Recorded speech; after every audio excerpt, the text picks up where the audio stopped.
Bukan Trump yang bikin IHSG rontok, tapi MSCI. MSCI itu ngeluarin kebijakan yang bikin pasar langsung panik karena berpotensi bikin dana asing keluar puluhan triliun rupiah dari Indonesia. Apa itu MSCI? MSCI adalah lembaga global pembuat indeks saham dunia. Indeks mereka dipakai sebagai acuan wajib oleh investor besar. Masuk indeks MSCI artinya otomatis dibeli asing. Keluar atau diturunin bobotnya oleh MSCI artinya dijual asing. Saat ini MSCI itu ngebekuin saham Indonesia, artinya nggak ada saham baru yang bisa masuk MSCI, dan saham yang udah masuk itu nggak bisa naik kasta atau naik bobotnya. Alasannya satu, data kepemilikan saham dan free float-nya dinilai belum transparan. MSCI minta data pemilik saham sebenarnya atau beneficial owner itu dibuka. Emiten lebih transparan soal kepemilikan, free float harus benar-benar milik publik, bukan cuma sekedar angka. Bahkan MSCI mau menghitung free float yang hanya benar-benar dimiliki oleh retail dan mengeluarkan kepemilikan korporasi dari hitungan. Ini bukan cuma soal saham kumlo. Saham fundamental kuat seperti BCA juga dijual asing karena kekhawatiran aturan MSCI ini bisa mempengaruhi BCA, karena BCA ini banyak kepemilikan melalui entitas PT, sehingga ikut sensitif ke sentimen MSCI. Itulah sebabnya BBCA ikut turun, dan dari 19 sampai 28 Januari BCA itu dijual 9,87 T.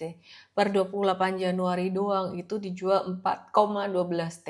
Saham-saham konglo banyak yang ARB, tapi ada juga saham-saham lain yang malah mantul tipis. Jadi apa yang sebaiknya kita lakukan? Satu, antisipasi crash itu bukan dilakukan kalau crash itu sudah terjadi, tapi di awal ketika kita mulai dengan modal yang waras. Dua, pelajari sistem super trader, jangan trading by news, FOMO, saham-saham MSCI. Seperti yang saya sudah bilang berkali-kali, kita nggak terlalu peduli saham mau masuk MSCI atau enggak. Pokoknya menurut metode super trader dia bagus. Dengan kondisi seperti ini, kita masih lebih banyak jualan profit taking meskipun tetap ada stop loss beberapa. Kenapa? Karena kita nggak FOMO beli di pucuk dan pakai persentase yang waras. 3. Jangan optimis, jangan juga pesimis. Ikutin sistem. Optimis nanti jadi nggak realistis. Pesimis nanti ketinggalan peluang. Worst case scenario kalau Indonesia diturunin ke frontier market, itu jadi kayak negara yang terbelakang. Duit asing bisa keluar 60-80 T.